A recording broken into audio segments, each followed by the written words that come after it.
Electromotive force and terminal potential difference, है ना। मान लो ये कोई सेल है, ठीक है, और ये है की यानी स्विच। इसको ऑन ऑफ करके आप इसको ऑन करें मतलब ये सेल सर्किट में करंट फ्लो करेगा, और ऑफ है मतलब नहीं करेगा, ठीक है। तो अभी हम उस केस की बात कर रहे हैं, उस अवस्था की बात कर रहे हैं जब ये स्विच जो है वो ऑफ है, मतलब सेल से आप करंट नहीं ले रहे हो, सेल का इस्तेमाल अभी नहीं कर रहे हैं, अभी ये सर्किट में करंट नहीं भेज रहा है,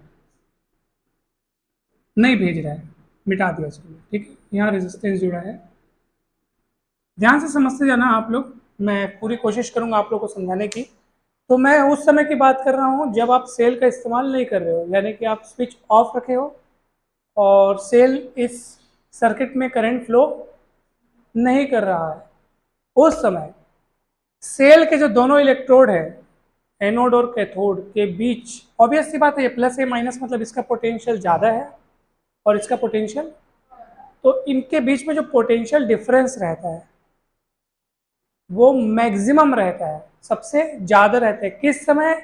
जब आप सेल से करंट नहीं ले रहे हो, सेल का इस्तेमाल नहीं कर रहे हो, जब सेल सर्किट में करंट नहीं भेज रहा है, उस समय दोनों इलेक्ट्रोडों के बीच का पोटेंशियल डिफरेंस सबसे ज़्यादा रहता है, सबसे मैक्सिमम रहता है, और उसी मैक्सिमम पोटेंशियल डिफरेंस को ही हम इलेक्ट्रोमोटिव फोर्स ऑफ सेल कहते हैं। समझ में आ रहा है? तो आप इसकी डेफिनेशन कैसे लिखेंगे?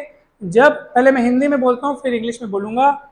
जब सेल से करंट नहीं ली जाती है, सेल से धारा जब नहीं ली जा रही, प्रवाहित नहीं की जा रही है, जब सेल का इस्तेमाल आप नहीं कर रहे हो, तब सेल के दोनों इलेक्ट्रोडों के बीच का जो पोटेंशियल डिफरेंस है, जो विभवांतर है, वो सबसे अधिक रहता है, और उसी अधिकतम विभवांतर को यानी उसी अधिकतम पोटेंशियल डिफरेंस को हम कहते हैं सेल का इलेक्ट्रोमोटिव फोर्स। क्लियर हुआ? अब सुनो मेरी बात, सब ध्यान से आगे सुनो कि अब प्रश्न ये उठता है सर कि इसको और किस तरीके से हम डिफाइन कर सकते हैं इलेक्ट्रोमोटिव फोर्स को, ठीक है। तो आप तो ये समझे कि मैक्सिमम पोटेंशियल डिफरेंस सेल के दोनों इलेक्ट्रोडों के बीच का, जब उसमें से कोई करंट अपन प्रवाहित नहीं कर रहे, उसमें से करंट नहीं ली जा रही है, उसका यूज नहीं हो रहा है। और इसी को हम दूसरे शब्दों में भी डिफाइन कर सकते हैं। इलेक्ट्रोमोटिव फोर्स की एक और डेफिनेशन सुनो, यूनिट चार्ज को, कौन से चार्ज को? यूनिट चार्ज को पूरे सर्किट में, पूरे सर्किट में मतलब पूरे में, ये सेल भी शामिल हो गया, पूरे में यूनिट चार्ज को पूरे इलेक्ट्रिक सर्किट में घुमाने में जितना वर्क डन करना पड़ता है, वर्क डन हम नहीं करेंगे, वो सोर्स करेगा, है ना। चार्ज को हम थोड़ी घुमाएंगे, सेल का क्या, सेल का जो इस्तेमाल कर रहे हो ना, वो सोर्स के द्वारा जितना वर्क डन किया जाता है, किसको घुमाने में? यूनिट चार्ज को, एकांक आवेश को घुमाने में। कहाँ पे घुमाने में? पूरे सर्किट में घुमाने में या चलाने में। यूनिट चार्ज को पूरे सर्किट में चलाने में उस सेल के द्वारा जितना कार्य किया जाता है, जितना वर्क डन किया जाता है, उसी वर्क डन को बोलते हैं इलेक्ट्रोमोटिव फोर्स। ये इलेक्ट्रोमोटिव फोर्स की दूसरी डेफिनेशन में आपको बताया। ये डेफिनेशन अगर याद होती है तो ये भी अच्छी है बात है, और आपको पहले वाली डेफिनेशन याद होती है तो पहले वाली भी अच्छी बात है, ठीक है। पहले वाली डेफिनेशन क्या है? जब आप सेल से आप करंट नहीं ले रहे हो, यानी कि करंट यानी सेल का इस्तेमाल जब आप नहीं कर रहे हो, सेल का इस्तेमाल जब नहीं कर रहे हो, उस समय को हम लोग उस स्थिति को और किस नाम से जानते हैं वो भी सुनो। सेल का इस्तेमाल जब आप नहीं कर रहे हो, यानी कि स्विच जब ऑफ है, स्विच जब, तो हम बोलते हैं कि सेल अभी अभी की जो कंडीशन है उसको हम बोलते हैं ओपन सर्किट। क्या बोलते हैं? Open circuit. ओपन सर्किट मतलब अभी काम धाम नहीं चल रहा है, अभी करंट फरंट फ्लो नहीं हो रही है। जब स्विच ऑन कर दोगे, स्विच ऑन करोगे, करंट फ्लो होनी चालू होगी। अब करंट फ्लो हो रही है, उसको बोलते हैं क्लोज्ड सर्किट। कौन सा सर्किट? हिंदी में बंद परिपथ और खुला परिपथ। तो बंद परिपथ मतलब कि करंट फ्लो हो रही है, और खुला परिपथ मतलब कि जब आप सेल का इस्तेमाल नहीं कर रहे हैं, सेल का यूज नहीं कर रहे हैं, उसमें से करंट नहीं ले रहे, तो खुला परिपथ। समझ में आया? तो आप ऐसे भी बोल सकते हो कि जब जब सेल बंद परिपथ में होता है, जब सेल बंद परिपथ में होता है। बंद परिपथ मतलब क्लोज सर्किट में होता है। क्लोज सर्किट में बोलने का मतलब है कि जब आप उसमें से आप करंट ले रहे हो, सर्किट में घुमा रहे हो, काम चल रहा है, समझ में आ रही बात, तो उसको बोलते हैं क्लोज्ड सर्किट। और उसी अवस्था में जो अच्छा ये तो हो गया क्लोज सर्किट, लेकिन ईएमएफ का कंसेप्ट क्लोज सर्किट किस टाइम का नहीं है। हाँ, ईएमएफ का कंसेप्ट में क्या बोला, जब सेल से धारा नहीं ली जाती है। याद रखना, जब सेल कौन से सर्किट में होता है, हाँ इसको याद रखना। ओपन सर्किट कब बोलेंगे, जब आप सेल से धारा नहीं ले रहे हो। जब सेल से धारा नहीं ली जाती है, जब सेल से करंट नहीं ली जाती है, तो उस समय वो ओपन सर्किट कहा जाता है। तो ओपन सर्किट के समय सेल के जो दोनों इलेक्ट्रोड्स हैं उनके बीच का जो पोटेंशियल डिफरेंस है वो सबसे ज्यादा रहता है, मैक्सिमम रहता है। और उसी मैक्सिमम पोटेंशियल डिफरेंस को अपन क्या बोलते हैं, इलेक्ट्रोमोटिव फोर्स बोलते हैं। क्लियर हुआ ये कहानी। और इसको अपन ई से व्यक्त करते हैं। किससे व्यक्त करते हैं, ई से डिनोट करते हैं। अब प्रश्न उठता है सर, दीदियों सुनो, अब प्रश्न ये उठता है कि सर जब हम स्विच ऑन करके सेल से करंट लेंगे, वो करंट जब हम सर्किट में फ्लो करवाएंगे, अब क्या होगा। अब सेल के दोनों इलेक्ट्रोडों के बीच का जो पोटेंशियल डिफरेंस है, क्या वो उतना ही बना रहेगा, बरकरार रहेगा उतना ही, जितना कि करंट लेने से पहले था, जितना कि सेल का इस्तेमाल करने से पहले था। क्या अब भी उतना ही रहेगा, तो आंसर है नहीं। जब आप सेल का इस्तेमाल कर रहे होते हैं, जब आप स्विच ऑन करके उस सर्किट में करंट फ्लो हो रही है, करंट फ्लो करवा रहे होते हैं, उस समय सेल के दोनों इलेक्ट्रोडों के बीच का पोटेंशियल डिफरेंस थोड़ा कम हो जाता है। क्यों कम होता है मैं आपको अभी बता रहा हूँ, ठीक। किसकी तुलना में कम हो जाता है, बंद रहता है तो, जब ओपन सर्किट रहता है।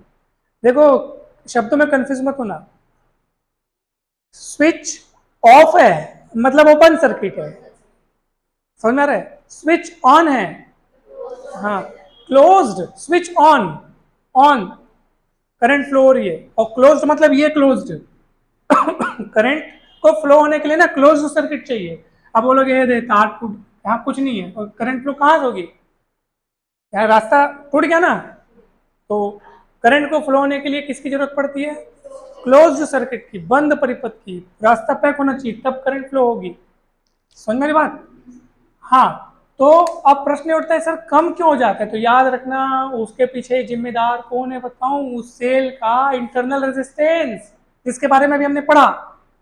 सेल का, सेल के इंटरनल रेजिस्टेंस के कारण ही जब सेल से हम करंट लेते हैं तो उनके दोनों इलेक्ट्रोडों के बीच का पोटेंशियल डिफरेंस कम हो जाता है, और उसको हम लोग सिंपली पोटेंशियल डिफरेंस या टर्मिनल पोटेंशियल डिफरेंस कहते हैं, जो कि इलेक्ट्रोमोटिव फोर्स से थोड़ा सा कम होता है। क्यों कम होता है, उसी सेल के इंटरनल रेजिस्टेंस के कारण। सेल के किसके कारण, इंटरनल रेजिस्टेंस के कारण, ठीक है। अब दोनों में फर्क क्या है, इलेक्ट्रोमोटिव फोर्स ये वाले शब्द का इस्तेमाल हम जनरली उस सोर्स के लिए करते हैं, सर्किट के लिए नहीं करते इसका इस्तेमाल, क्योंकि इसका अस्तित्व कब रहता है, इसका मेन वजूद कब रहता है, जब आप सेल का यूज नहीं कर रहे हो, जब आप उससे करंट नहीं ले रहे हो, तब इसका काम रहता है, तब इसका अस्तित्व रहता है। इसलिए इस शब्द का इस्तेमाल हम किस लिए करते हैं, सोर्स की, सोर्स के मतलब उसके लिए। जैसे बोलते हैं ये कितने वोल्ट की बैटरी है, बोलते हैं ना ये कितने वोल्ट का वो है, तो हम किसकी बात कर रहे होते हैं, उसके ईएमएफ की बात कर रहे होते हैं, समझ में आ रहा है। और ये वाले शब्द का इस्तेमाल कब कर रहे थे, जब वो करंट फ्लो करा रहा है, तब किसी, जैसे मान लो ये रेजिस्टेंस है भैया, इसके दोनों सिरों के बीच का पोटेंशियल डिफरेंस क्या है, तो वो एक्चुअली हम टर्मिनल पोटेंशियल डिफरेंस की बात कर रहे हैं, उस समय हम इसकी बात नहीं कर रहे हैं। इसका मतलब इससे है और इसका मतलब इससे है। इसका टर्मिनल पोटेंशियल डिफरेंस का जो मतलब है ना, वो सर्किट के किन्हीं दो पॉइंट के बीच का पोटेंशियल डिफरेंस कितना है, वो हम इसकी बात कर रहे हैं। हाँ, हम ऐसे नहीं बोलते कि सर्किट के दो पॉइंट के बीच का इलेक्ट्रोमोटिव फोर्स कितना है, ये नहीं बोलते। ये शब्द हम किसके लिए इस्तेमाल करते हैं, सेल के लिए इस्तेमाल करते हैं। भेजे में घुस रहा है ना कुछ। हाँ, तो इस तरीके से ना आप, और हमेशा इसकी वैल्यू ज्यादा रहती है, इसकी वैल्यू कम रहती है, ठीक है, पक्का। और दोनों में रिलेशन रहता है, ये रिलेशन हम डिराइव करेंगे। V terminal potential difference, E जो है ईएमएफ ऑफ सेल है, I करंट है, और ये R कौन है, internal resistance of the cell. तो आखिर यही तो है ना मेन, जिसके कारण E में से इतना कम होके क्या बना, V बना। देखो E में से इतना कम हो जाता है, तो कौन है कम होने के लिए जिम्मेदार? R। आई का गुणा होता है, उतनी उतनी ऊर्जा कम हो जाती है, तब जाके पोटेंशियल डिफरेंस बनता है, वो टर्मिनल पोटेंशियल। समझ में आया दोनों में फर्क? तो आप इसके डिफरेंस के तौर पे इसको याद रखेंगे। और एक और तरीके से आप देखो, टर्मिनल पोटेंशियल डिफरेंस को एक और तरीके से आप डिफाइन कर सकते हो, यूनिट चार्ज को। कौन से चार्ज को? एक्सटर्नल सर्किट में। याद रखना, शब्द में फर्क है ना। यूनिट चार्ज को एक्सटर्नल सर्किट में घुमाने में जितना वर्क डन करना पड़ रहा है उसको टर्मिनल पोटेंशियल डिफरेंस कहते हैं, एक्सटर्नल सर्किट में। और जबकि ईएमएफ के लिए मैं क्या बोल रहा था, यूनिट चार्ज को पूरे सर्किट में, वो पूरे बोल रहा हूं मतलब ये सेल सहित सब कुछ शामिल है उसमें, ठीक है। पूरे सर्किट में घुमाने में जितना कार्य करना पड़ता है उसको ईएमएफ बोलते हैं। और एक्सटर्नल सर्किट मतलब सेल छोड़ के बाहरी जो सर्किट है उसमें घुमाने में जितना काम करना पड़ता है उसको टर्मिनल पोटेंशियल डिफरेंस कहते हैं। और याद रखना, सेल के बाहर, ये सेल का बाहरी हिस्सा है, सेल के बाहर इलेक्ट्रिक करंट प्लस से माइनस की ओर फ्लो होती है, प्लस से, लेकिन सेल के अंदर इलेक्ट्रिक करंट माइनस से प्लस के अंदर में, जो सॉल्यूशन से होते हुए जब आयंस मूव करते हैं ना, जब तो वो माइनस से प्लस की ओर करंट फ्लो होती है, हमेशा याद रखना। और बाहर प्लस से माइनस, ये दिख रहा है आपको, प्लस से जा रही है माइनस, लेकिन उधर भी जाना है तो उधर जाएगी तो माइनस से, तो सेल के अंदर माइनस से प्लस की ओर चलती है। याद रहेगी ये बात? कंप्लीट। और वो जो ईएमएफ का फॉर्मूला आप लिख लो, क्या बोले थे हम लोग डेफिनेशन में? यूनिट चार्ज को पूरे सर्किट में घुमाने में किया गया कार्य बोले थे ना, तो ईएमएफ को हम लोग W/Q, क्योंकि यूनिट चार्ज की बात चल रही है इसलिए Q से क्या करना पड़ेगा? डिवाइड करना, और किया गया कार्य इसलिए W। और वही अगर टर्मिनल पोटेंशियल डिफरेंस लिखना हो तो उसको हम V से लिखते हैं, और उस कार्य को आप W' बोल दो। ये क्लियर है? देखो यहाँ पर अगर आपको ईएमएफ को 1 वोल्ट ईएमएफ डिफाइन करना हो, कितना? 1 वोल्ट। तो आप एक काम करो, W को 1 जूल रखें और अगर Q को हम लोग रखें 1 कूलॉम, तो 1/1 रखो तो 1 वोल्ट आ जाएगा। इसका मतलब क्या है बताऊं? इसका मतलब ये है कि अगर पूरे सर्किट में 1 कूलॉम चार्ज को घुमाने में किया गया कार्य अगर 1 जूल हो, तो समझ जाओ वहां पर वो जो सेल है उसका ईएमएफ कितना होगा? 1 वोल्ट होगा, ठीक है।